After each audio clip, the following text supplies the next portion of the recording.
গাজায় আটকে ভারতীয়। গাজার ওয়েস্ট ব্যাংক থেকে 10 জন ভারতীয় শ্রমিককে উদ্ধার করল ইসরায়েলি সেনা। কিভাবে পৌঁছলো তারা সেখানে? তবে কি তাদের অপহরণ করেছিল হামাস? জানা যাচ্ছে, বিশেষ সূত্রে খবর পেয়ে ইসরায়েলি প্রতিরক্ষা বাহিনী অভিযান চালিয়ে ওয়েস্ট ব্যাংকের অল জায়েম গ্রামে হানা দেয় এবং তাদের উদ্ধার করে। 2023-এর 7ই অক্টোবর ইসরায়েলে হামলা করে হামাস। এরপরই ইসরায়েলের মাটিতে প্যালেস্তিনীয়দের প্রবেশ নিষিদ্ধ।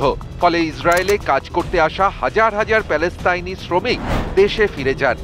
সেই অভাব পূরণ করতে গত 2 বছর ধরে বহু ভারতীয় শ্রমিক ইসরায়েলে পাড়ি দিয়েছেন।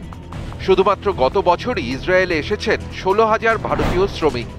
অভিযোগ, তাদের কয়েকজনকে কাজ দেওয়ার প্রলোভন দেখিয়ে ওয়েস্ট ব্যাংকের একটি গ্রামে নিয়ে যাওয়া হয়।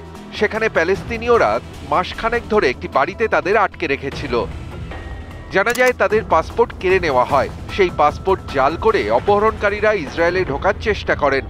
সীমান্তে সন্দেহ হওয়ায় তদন্তে নামে ইসরায়েলি গোয়েন্দা বাহিনী। রাতভর অভিযান চালিয়ে 10 ভারতীয় শ্রমিককে উদ্ধার করে তারা।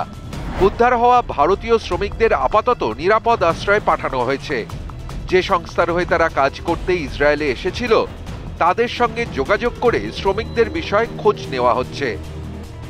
রমজান মাসেও গাজায় হামলা অব্যাহত রেখেছে ইসরায়েল।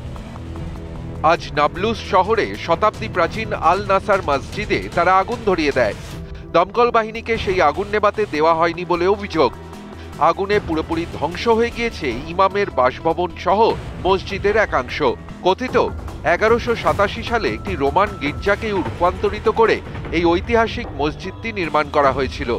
প্রথম দফার সংঘর্ষ বিরতি শেষ হওয়ার পর থেকে আজ পর্যন্ত টানা 6 দিন প্যালেস্তাইনি সীমান্ত বন্ধ করে রেখে ত্রাণ সামগ্রী ঢুকতে দিচ্ছে না ইসরায়েলি সেনা।